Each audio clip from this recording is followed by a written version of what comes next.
ঈদ উপলক্ষে ময়মনসিংহ জয়নুল আবেদিন পার্কের সামনে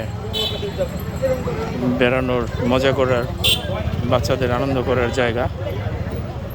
যদিও অন্য সময়ও এখানে সবাই বেড়াতে আসে, ছোট বাচ্চারা বাবা মার সাথে, তবে ঈদ উপলক্ষে বেশি মানুষের সমাগম ঘটেছে।